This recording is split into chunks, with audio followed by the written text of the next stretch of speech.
Hi, it's Kathy from Raven Vintage. Welcome back to my craft room. Come on in. I saved you a spot. We are working on 100 ways to use scraps, and we are in the section of fold out and interactive on project number 23, flip page insert. You guys, I'm laughing because at my names for things, because I have projects in mind. And I'm sure by now, especially for the newbies, you're starting to realize we call certain things by different names. Or something can mean one element can have many names, or we can have one name and it can be many elements. So for example, is this a side tuck, or is it a pocket, or is it a tuck spot? Side tuck, tuck spot, or a side pocket, or I don't know, like it can have so many names, right? And I think you're starting to see that. So I think what I really am trying to say here, Kathy, get your words out. What I'm really trying to say here is don't get hung up so much on the titles or the words unless I tell you specifically that this is, undeniably this is what it's called. Please don't call it anything else, which I probably would never do.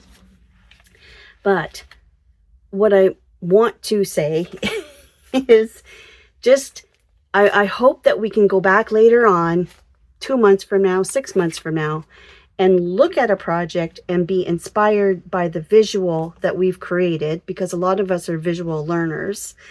And then maybe, for example, here, we could come back and look at this and go, oh yeah, right, let's add a little tuck spot in this pocket with an additional writing spot, but still, still have a pocket back here. Like, it's just a reminder to stretch that creative muscle, right? And I think that, and in case in point, this is what I want to show you. So today, being the flip page insert, please note that I didn't say flip out, flip up, flip back, fold, flip, whatever. And I did use the word insert. So obviously it's going to be a page, it's going to flip, and it's going to be inserted. And really, I did struggle sometimes trying to come up with names for things. So to me, if we were to add this, for example, to our journal and attach it down this side, and it would flip out, it flips out beyond the outside edge of the page. To me, that's a flip out. If it's here and it flips up, that's still a flip out, but it's also flipping up. I think you're getting my point. But if it was here and it was only this size, it's still within the borders of the page and it's a flip up. To me, that's just a simple flip up. So you'll hear me use terms, and I really don't mean to throw you off if you're a newbie, but basically if you have a question about what I've called something, please ask. But please note that as junk journal makers, quite often our terms are interchangeable. And that doesn't even count for the minnow brain, like forgetting things, right? So my point today is, for this project, I want you to remember that if you had a certain page that, for example, this happens to me a lot. This is a test print. You can tell it misprinted. It jumped ahead in the printer. So it's in my scraps. It's a test print. For example, I might find a page and I forgot to add it to my signatures. And then I would think, oh, I want to go back and I still want it in the journal. So you might hinge it in here by putting washi tape on both sides, this side and this side. So it's hinged right in there. So there are lots of times that we have papers that we wish we would have added to our signatures. So I think by adding a page insert like we're going to do today, that would help one of those situations. So I wanted to use just one simple thing as an example. I'm going to trim the white edges off of this. And basically 2 ways to do it. You can create a hinge, or you can use washi tape. I'm not a big washi tape guy. I do use washi tape. I don't use it a lot. And this is not straight.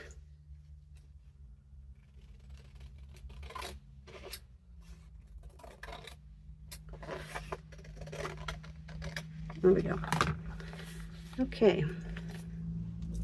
So yeah, I'm not to throw you off or I probably have you more confused. I'm hoping I don't, though. I really hope you understand what I'm getting at. Just don't get hung up on measurements and words. Junk journaling is very, very forgiving, and everything is fixable and figure outable, and that's what I love about this so much, is exactly those two reasons. So I have the 3-inch, the 1.5 inch just from the template that I printed from here. So I'm actually going to be folding that under, so I'm not concerned that that's there. But what I'm simply going to do is just give myself about how big is that? 1/2 inch? Yeah, about a 1/2 inch fold. Okay. And then I'm going to add it right to the middle of the page so that I can see this pretty print behind it. And that's it, really. You can round your corners, do the things, get your punches out with your funny edges or your craft scissors. You can ink this. This is basically it. Like, to me, this is a page insert. I'm inserting a page into the journal. That's what we're doing. And it flips. So it flips, so we could add something here, and we can still use this page to, we could glue something down in here. You could put a pocket behind here. You could put a pocket on here. All kinds of things, all the fun things. But that's basically it. It's just reminding you to either do a hinge or use washi tape to create a flip. Now, often if I do a flip and I'm using washi tape, I will attach the washi tape on this side, and then I would also attach the washi tape on the other side, so it's got like a good grip on both sides. But yeah, page flip added to your simple, easy. So don't forget. And sometimes we have little strips or pieces of paper. They're just, they're just a yummy piece of paper that we really want to add to the journal, but we didn't really have a place for it.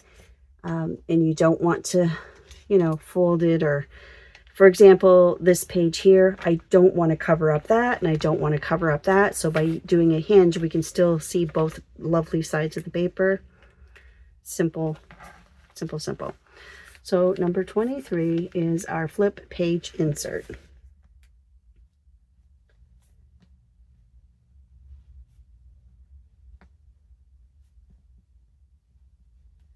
So obviously this is not something that I'm going to mass make and add to my stash box, but it is just there as a reminder. So when we come, like I said, we come back to this book later on and go, oh yeah, I can add inserts and not take away from the page behind just by doing a simple little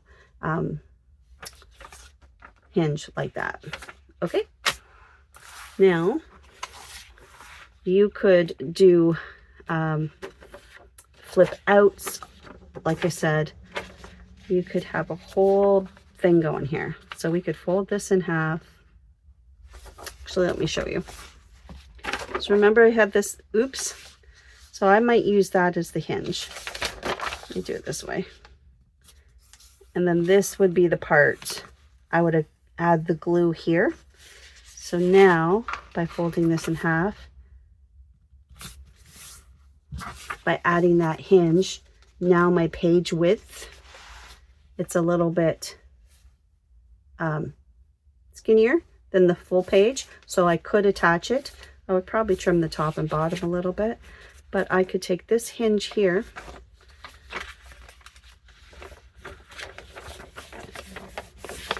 so add the glue along the white, glue it to the side here, and now we have like a total flip out. You would close that, and then it would fold into the journal like this. So I'm not going to do that because I've already have our project for today, but just to show you, there's lots of ways to insert flip pages into your journal simply by adding a hinge. And like I said, it doesn't take away from your journal page because the only thing it's covering up is this strip right here. So So that would fit right in there. And see if I can hold it again. So flip open, this will be glued down. A little awkward, sorry. And then flip like that. Look at this beautiful spread. So these are more of those interactive things that really make our junk journals interactive. This page, by the way, is a journal kit I'm working on. It's kind of on the back burner right now, but it was something that I created for a custom journal I did a while back. So you may have seen some of those pages here and there. But yeah, that's on the back burner, but it's coming. It's coming. Lots of ideas in my head. Lots of ideas. Okay. I do have time to say a few hellos, and I know that I was not going to do this all the time, but I can today because this is such a short, quick video. And part of the reason I think I still want to, when I can, say hellos, I think that for some of us, having been on my own the last few years here, almost few years, and living alone, and I think a lot of us live alone, and I think sometimes we need that connection. So that's probably why I felt so bad about giving it up. But I think that I heard another creator talking about this, about not apologizing, not saying sorry for saying hello to people, because she mentioned, I really wish I could remember who it was, because she made such a good point. She said some people are shut-ins, some people don't have the ability to get out and about, some people don't have family close by, like many friends or whatever, and sometimes that's their only kind of human connection. So if they've been kind enough to reach out and put a comment on my page, I of course want to respond. I will respond to all your comments, but no, I can't. I've decided not to say all the hellos every time, but today I'm going to say a few. I'm going to say hi to Leah Wolf, and thank you for watching. Pauline Letizia, Sharon Gruner, Quantum Lee Entangled, Tanya Temp,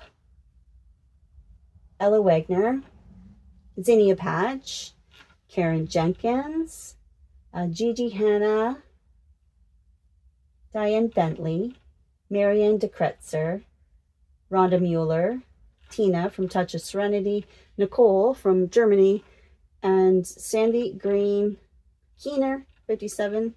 Oh, Sherry Vanderpool from way back, Dorothea, Sweet Dorothea, Carrie, my friend from Created Me Creative, Baba June, Felicity Gibbs, Positive Thanks Living, Donna Owen, Deirdre 58, Mary Kovar, Roberta Woods, Melanie Shabalin, and Crafty One, that's Roxanne, Roseanne Sable, Margot V, Anne Marshall, Susan Lindahl, Montserrat Barcella, Rainbow Creations by Denise, Tracy Tanaziak, Lydia Q, Bevlia Ross, Bevlia or Bevlia. Either way, it's a very, very pretty name. I love it. And maybe Roberta Woods commented twice. I'm not sure. Thank you for giving me the opportunity to say hello today. Like I said, I won't always be able to do that, but today we could. So thanks everybody for watching, and I will see you tomorrow for project number 24, which is a pull-out tab card. Okay, so more interaction to add to our journal. And those of you that ordered the base journals, there was that hiccup. There was like a delay at customs because of the tariff changes and the re-tariffing and all the things. And it's all sorted out now, but there was a backlog at customs. I did look into that, but I have checked as of today. They've all cleared. They're all on their way. So that's good news. Every single one of them. So they finally just boom, boom, boom, one right after the other they cleared. So they obviously got caught up. and that's good news. So you should have your journals in a couple. Now they're on the USPS side, like the United Parcel Service, so they should be there within a few 1, 2, 3 days maybe. So everyone should have their journals very soon. Okay, all right, that's it. All right, I'll let you go now. Sorry. All right, talk to you later. Bye.